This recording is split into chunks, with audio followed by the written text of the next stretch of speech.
الحكومة الفلسطينية العاشرة برئاسة رئيس الوزراء الفلسطيني المكلف الأخ إسماعيل هنية قد منحت الثقة بالأغلبية المطلقة لأعضاء المجلس التشريعي.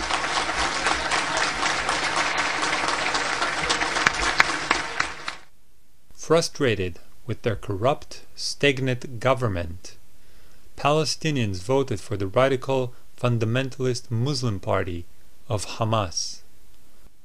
Hamas' electoral victory was used by Israel to instigate a worldwide economic embargo against the Palestinians. Also at that time, 10,000 Jewish settlers were evacuated from the Gaza Strip. After the evacuation, the strip was hermetically sealed and turned into the largest prison on the planet.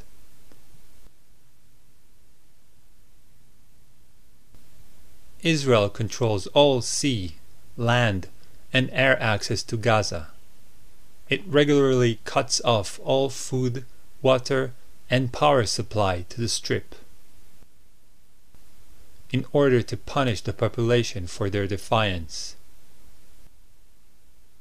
In response to bombing by F-16 jets and Apache helicopter gunships targeted assassinations, Palestinians fire homemade rockets at Israeli settlements. The political and military elite of Israel, since 1967 until 2008, has stuck to the same strategic decision about the occupied territories. That this area cannot be annexed to Israel as long as it has a large Palestinian population in it. This hasn't changed. This is still what Israel is all about when it comes to these two parts of Palestine, the West Bank and the Gaza Strip. Secondly, that the Palestinians can at best have an open prison concept that would even be called a state, that's okay, as long as they accept a total Israeli control of their life through a bureaucracy that runs every aspect of their being and existence, where the main coin or the main trading card is collaboration with the bureaucracy in return for opening a kiosk, a business, going to university, being appointed as a teacher, going abroad, moving from one village to the other. This is the main formula. But it was decided upon in 1967. Not contrary to what we hear today, that these are all Israeli measures that are countering Palestinian terrorist attacks or violence. It's quite amazing how the history documents show that all these supposedly retaliatory Israeli actions were Israeli decisions against which the Palestinians retaliated. Not the other way around, including the wall. The wall was already decided upon in 1967. It was not. The wall was not built as a reaction to the suicide bombs. The wall was a natural consequence of the mega prison. Once it was clear that the Palestinians, by and large, are not happy with the mega prison. Or they took them 20 years to show it. It doesn't matter. But it was very clear. So, in this respect, this is the second thing, is that the Israeli policy is about maintaining, perfecting the mega prison. And the inevitable happened. It really looks like a prison. It didn't look like a prison in 1967. It looks like a prison. The bureaucracy became real prison wardens. They were not to begin with. And finally, and with this I would end, the greatest, maybe, Israeli success, which I hope this meeting and others would prove that this is a failure, but it is not yet a failure. The greatest success is that 41 years onwards, these Israeli policies are not known. Definitely the fact that they were taken in 1967 and hasn't changed is not known. And that the Israeli, very simplistic to mind, not very sophisticated, very transparent lies about what they are doing, that any intelligent person could easily decipher and expose for what they are still being repeated by the mainstream media in the West, including The Guardian, by all the mainstream television networks, including the BBC and ITV and Sky News and what have you, and is accepted by all the political elites of the West, including, of course, the British government. Today, Israel continues to steal Palestinian land in order to build more and more settlements. The security wall that Israel erected is instrumental in this, as it encloses a large portion of the West Bank's most fertile land.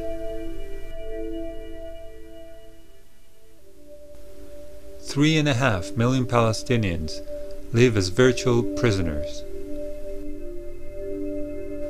In the eyes of the Israeli state, they have no basic human rights. Israel kidnaps and imprisons Palestinians on a daily basis.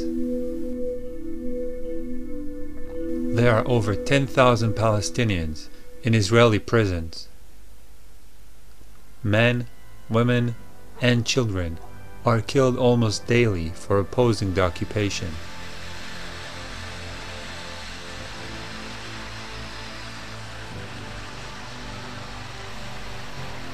The Israeli state, with its Zionist ideology, won't stop until the last Palestinian living in Palestine is expelled, imprisoned, controlled, or killed.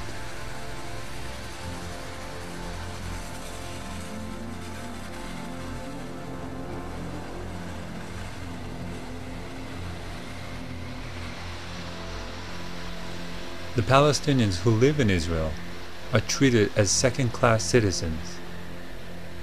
They are excluded from the society and are subjugated by racist policies. Now we're starting to see the settlement. This is the beginning of the settlement to be. They gave it in the name of Kidmat Zion, which is a very religious name. And it is to absorb around 250 housing units, which means nothing less than 15,000 new settlers. The settlers who moved here are members of the fanatic ideological settlement movement called Gush Imunim. So those are the new neighbors that we have, the fanatic ideological settlers.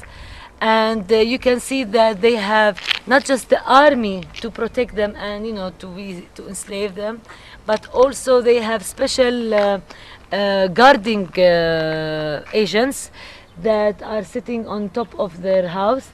So we see that sometimes when the women are getting down to throw the garbage, she has a bodyguard in front and a bodyguard behind.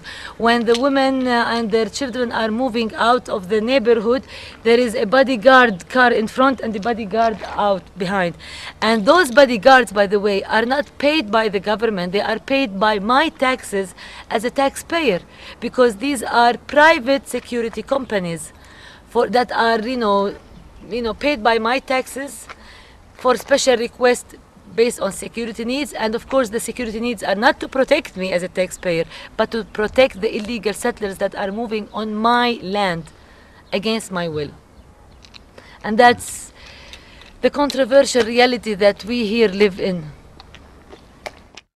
Because these are not only the lands that were confiscated.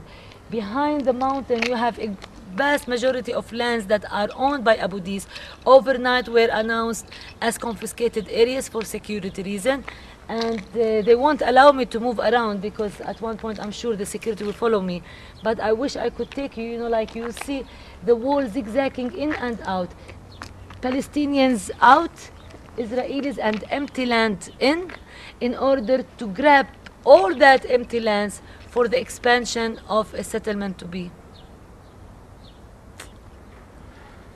Now, the bigger picture of Jerusalem that the Israeli municipality is not even hiding is the issue of metropolitan Jerusalem, the master plan 2020 for the metropolitan of Jerusalem, where if you follow the route of the wall, it is bringing Palestinian neighborhoods out and bringing illegal Israeli settlements in to the metropolitan of Jerusalem.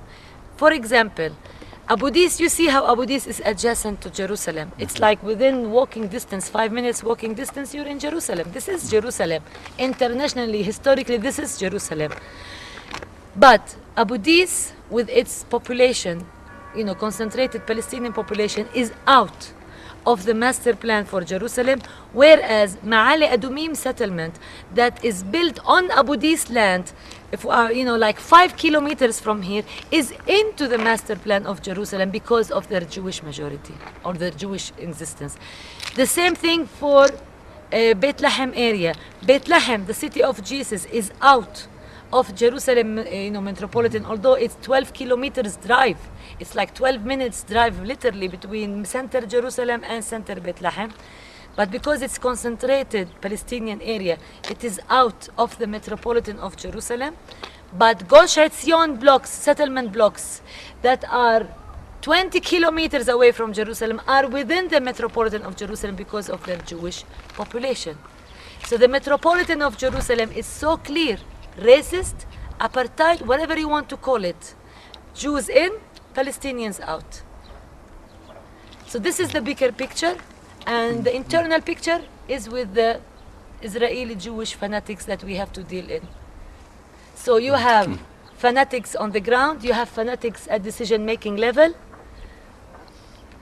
You tell me what is the way out. Generally, the Palestinian opposition takes the form of peaceful, non-violent protests, like in the village of Bilin and Nialin. But from time to time, it also takes the form of suicide attacks, when desperate young men, feeling they have nothing to live for, explode themselves in Israeli cities.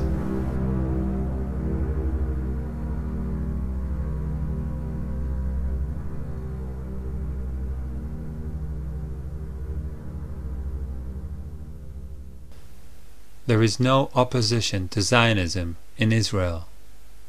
There are only small, insignificant groups that remain almost invisible and ignored in Israeli society. And their focus is almost exclusively on the West Bank occupation and the Gaza siege. None of the existing peace organizations in Israel is concerned or even interested in the real causes of the conflict.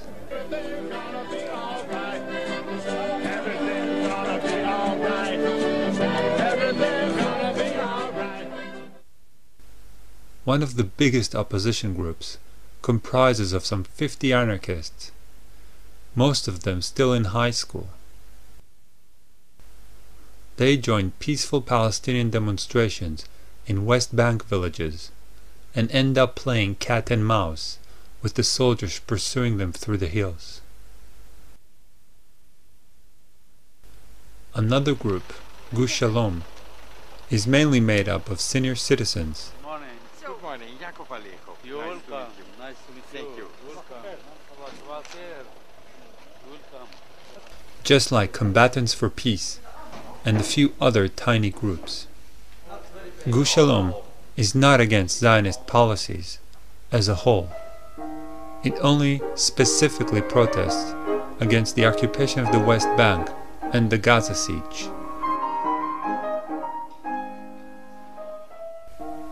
In this situation, it is hard to even determine how positive the impact of those leftist organizations is.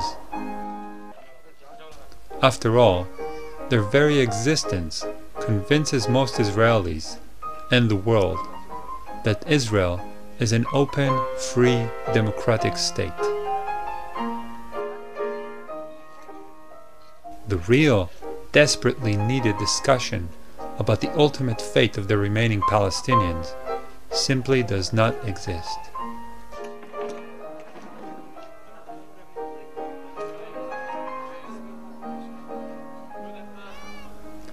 All the parties in the Israeli parliament, from right to left, are Zionist.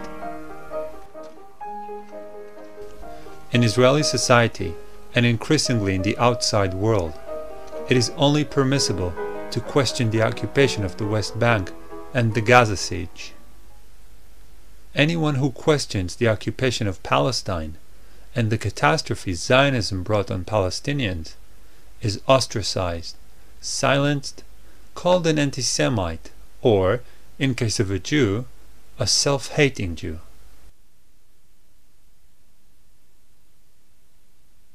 I don't think that we can implement a full right of return for however many Palestinians do want to return and still maintain the integrity of the State of Israel as a democratic Jewish state, as we in Israel would like to have it. So I think we're going to have to look for a compromise on the right of return, a compromise that will both acknowledge the suffering and give some forms of reparation and help Palestinian refugees integrate into whatever countries they are in today and accept some back into Israel. But will also have implementation on a level that Israel can live with and still maintain itself as Israel and not as the state of the Palestinian refugees. I am not afraid. When I will be called to war, if the Palestinians try to attack my country, I will defend my country. Like I defend my country against the Egyptians, against the Syrians, against the Hezbollah, against everyone else. I don't think that should be our consideration when we go to think whether or not to pull back from the territories. Because as I have already explained, every minute of our being in the territories is harmful to Israel, is exposing Israel for more terrorist attacks, and the Israeli Defense Force is not built to fight terrorist attacks. It is built to fight countries.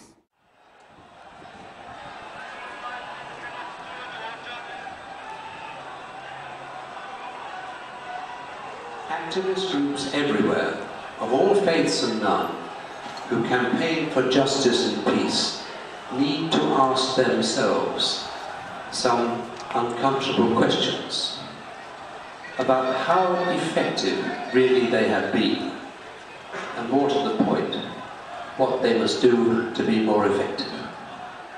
In my view, there are two political realities to be faced. The first is that Zionism is not interested and has never been interested in peace on any terms the overwhelming majority of Palestinians and most Muslims could accept. The second is that the governments of the major Western powers are never ever going to use the leverage they have to call and hold the Zionist state to account for its crimes unless they are pushed to do so by informed public opinion, by manifestations of democracy in action.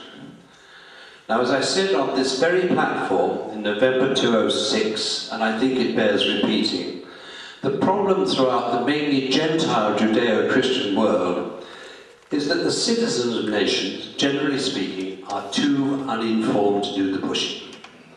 In fact, they are not only underinformed, they are misinformed, conditioned, one could even say brainwashed, to accept a version of history, as Moshe mentioned, which is simply not true.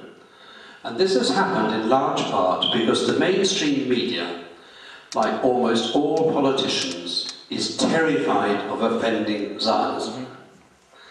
Now it follows that if governments are to be pushed to do what is necessary to bring the conflict in and over Palestine to an end, if, in other words, the citizens of nations are to be empowered to take part in informed and honest debate, to make democracy work for justice and peace, it follows, I believe, that there is an absolute first requirement, and that is the liberation of the citizens of the Western nations.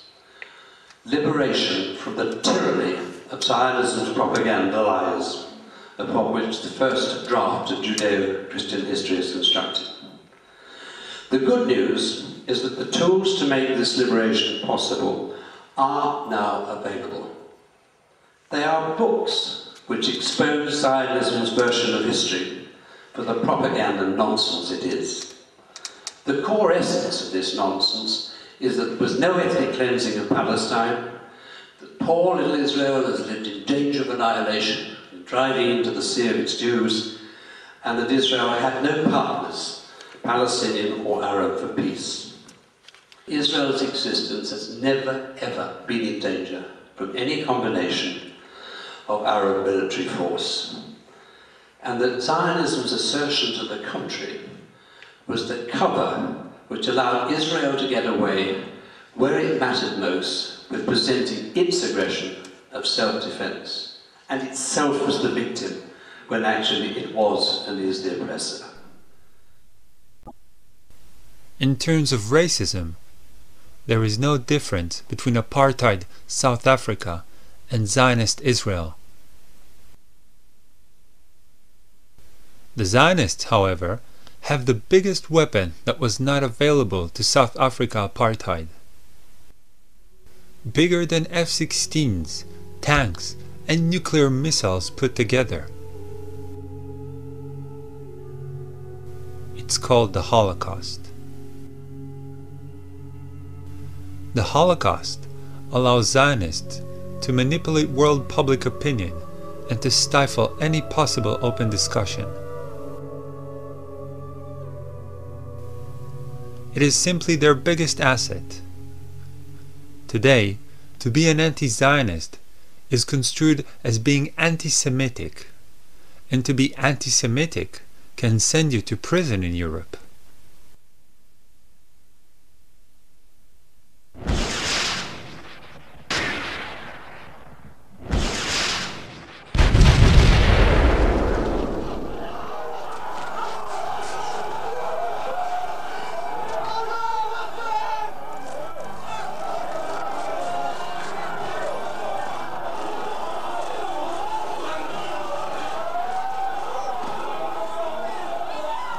All this is happening before our eyes, and yet Israel gets away with it. How could that be? South Africa didn't get away with it. You know, everybody's criticizing China for its oppression. How does Israel get away with it? And that's one of the real problems that we have. One reason is, of course, is because of the media that tries to be even-handed or pro-Israeli. Zionism has a credibility. The idea that Israel is a Jewish state has a credibility that apartheid never had in South Africa. Christians that are critical hesitate to speak out because they're afraid of being smeared as anti-Semites. So you find very little criticism of Israel in the media. Part of it is, of course, the fact that we're dealing with Jews. So the non-Jewish world feels guilty for the Holocaust, feels guilty about the Jewish issue and so on. It's used politically in a very effective way, in a very cynical way. I mean, it's very hard to say this, but I think it's true. It's seen as a very useful PR tool. You know, the way the government plays on the guilt in Europe over the Holocaust, so that you can't criticize us. Look what you did to us, you see. It intimidates non-Jews. It closes up discussion. It's very effective. And Israel is willing, for the sake of its PR and to silence critics, it's willing to sell the victims of the Holocaust. Israel is willing, for the sake of its PR and to silence critics, it's willing to sell the victims of the Holocaust. It's willing to sell the victims of the Holocaust. The sad fact is that those 6 million Jews that died because of a fascist, racist ideology are cynically being used today to justify and support another fascist, racist ideology.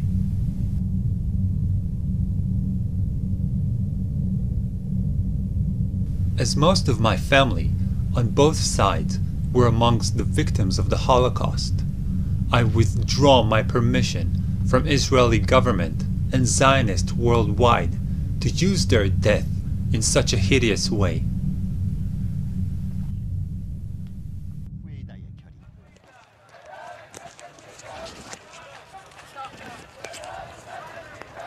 Interested to know what you can do about it?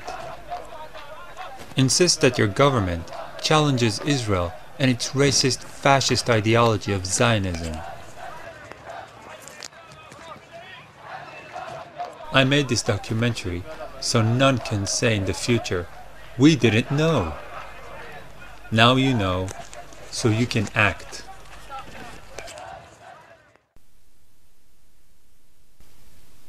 I also made this documentary because I have a huge debt to the Palestinians.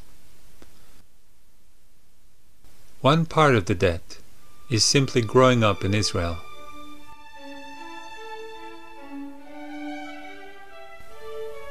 It sounds rather abstract to say, I grew up on someone else's land.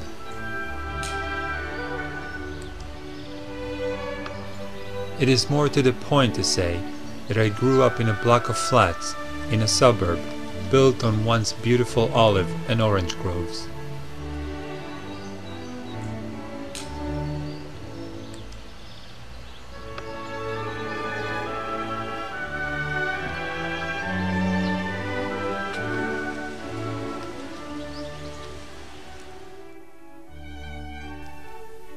I have no idea what happened to the owners of those groves. But if they are alive, they certainly live either in exile or in terrible conditions in a refugee camp.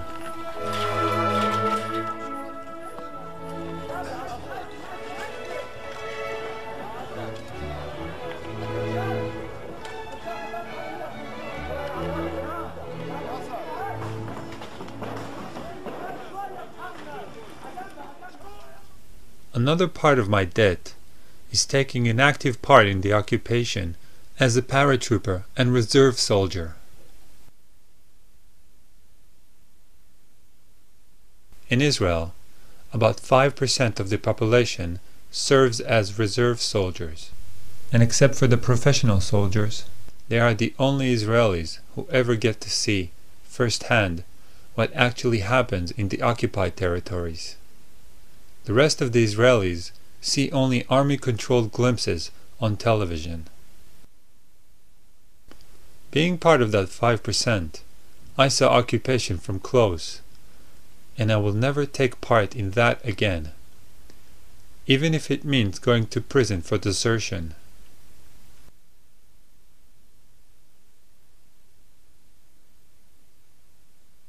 Zionism's main defense is not money, is not military might, but a wall of propaganda lies. If one or two of the main bricks in this wall can be dislodged, the whole edifice might collapse faster than any of us might dare to imagine. Now to that I'll add these very last few words of my own. Let us recognize that our time has come. You've heard those words somewhere else, I think. Our time has come. Because the truth of history does make Zionism vulnerable. And that means that Zionism can be successfully challenged, checked, and defeated. Thank you.